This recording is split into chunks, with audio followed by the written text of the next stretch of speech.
Okay, picture this. It's ancient Jerusalem over 2,500 years ago. The city is buzzing, markets overflowing, people going about their lives.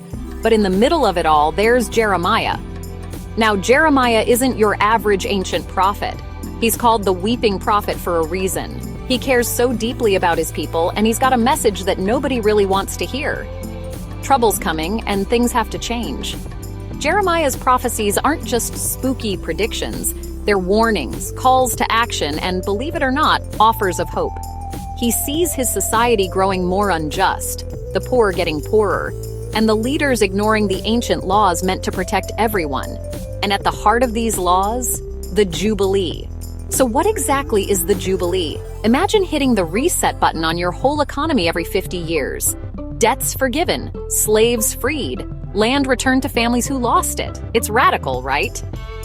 The idea behind Jubilee is that no one gets trapped by hard times forever. Everyone gets a fresh start, no exceptions. But Jeremiah looks around and sees the opposite. People are clinging to their wealth, ignoring the cries of the vulnerable and letting greed rule. So he warns them, if you forget the Jubilee, if you ignore justice and mercy, things will fall apart. And, well, he's right. Jerusalem is conquered, the people exiled, and the whole nation has to reckon with what they've become. But here's the twist. Jeremiah doesn't just yell doom and walk away. Even in the middle of disaster, he keeps talking about hope. He says that after the pain, there's going to be a restoration. People coming back, fields blooming again, freedom returning. The spirit of Jubilee will be reborn. And it's not just about ancient Israel. Jeremiah's vision is shockingly relevant today. Think about our own world. Debts piling up, inequality growing, communities struggling. What would it look like if we embraced our own kind of Jubilee?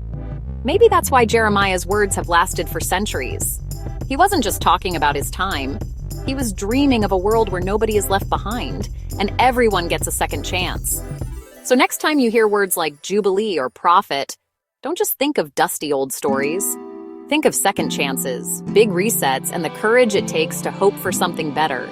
Because if Jeremiah could dream of a world renewed, maybe, just maybe, so can we. Visit our websites at Gem and Mineral Exchange and TucsonMineralMile.com and get our new book on the subject at our bookshelf on Amazon.com/author/GME books. Like and subscribe at our channels on YouTube. So please wait for the Jubilee and stay curious, my friends.